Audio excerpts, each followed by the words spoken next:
Greater اسرائیل بنے گا. حدیث میں خبریں یہ سارے مسلمان ممالک تمہارے ہاتھ سے نکل جائیں گے مسلمانوں.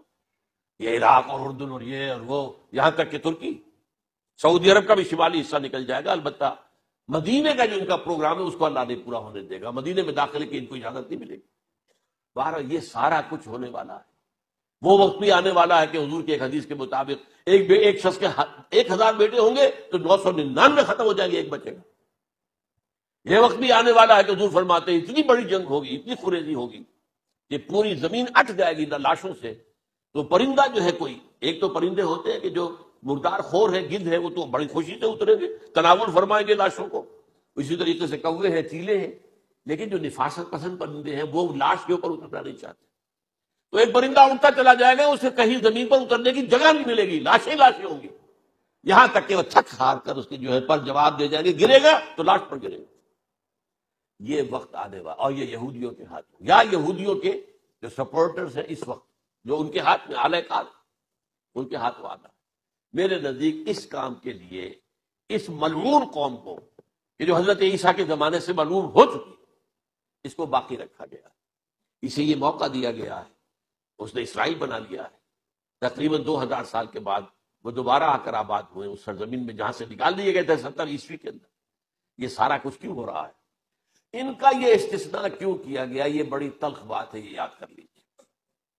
کیونکہ یا تو قوم اسی وقت ہلاک کر دی جاتی، جیسا کہ ہوا قوم نوح، قوم ہود، قوم عاد، قوم ثمود، قوم شعیب. یہ ہوا کہ نہیں ہوا؟ اور سدوم اور عمورہ کی بستیاں جہاں حضرت لوط بھیجے گئے، اور آل فرعون جو ہلاک کیے گئے. یا تو پوری قوم ہلاک کی جاتی؟ نہیں. یہ یوں سمجھیے کہ اس پورے معاملے کو درمیان میں سے ایک وقفہ دے دیا گیا، حضرت عیسیٰ کو اٹھا لیا گیا، اور حضرت عیسیٰ دوبارہ آئیں گے. یہ کیوں کیا گیا؟ اب اس میں بڑی تلخ بات آپ سے کہہ رہا ہوں، یہ آپ کے لیے قبول کرنا آسان نہیں، حلق سے نیچے اترنے کی مشکل سے. اس قوم کو زندہ رکھا گیا ہے جو ملعون اور مغضوب علیہم قوم ہے. سب سورہ فاتحہ میں مفسرین لکھتے ہیں ضالین، یہ نصارہ ہیں، اور مغضوب علیہم یہ یہودی ہیں.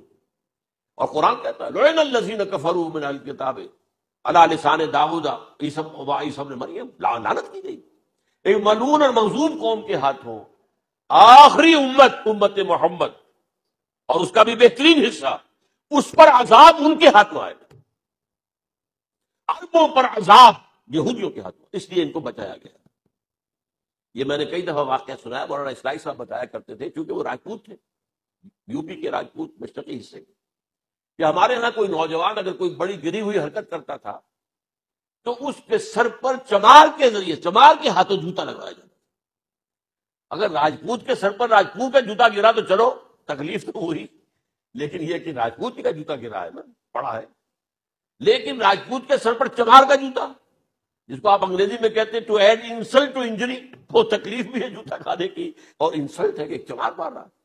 یہ امت سب سے خیر امت ہے، کنتم خیر امت اخرجت للناس. اس کے لیے عذاب بھی بدترین آئے گا. اور کن پر آئے گا؟ اس امت کا جو اصل نیوکلیس ہے، عرب، جس کے بارے میں حضور کی حدیث موجود ہے ویل للعرب، عرب کے لیے بہت بڑی ہلاکت. اور آج ہماری نظر میں آ رہا ہے وہ ملعون اور مغضوب علیہم قوم، ان کے سینے کے اندر خنجر کی طرح بھونکی گئی ہے.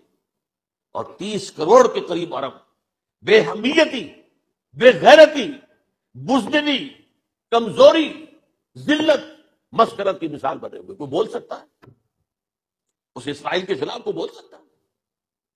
30-35 لاکھ آدمی ہے اسرائیل کے اندر یہودی، اس سے زیادہ تو امریکہ میں 50 لاکھ کے اندر، کل 1.25 کروڑ آدمی ہے یہ یہودی پوری دنیا کے اندر. لیکن دیکھیے جو چاہتا کرتا ہے. جب چاہا اس نے عراق کے ایٹمک انسٹالیشن کو تباہ کر دیا.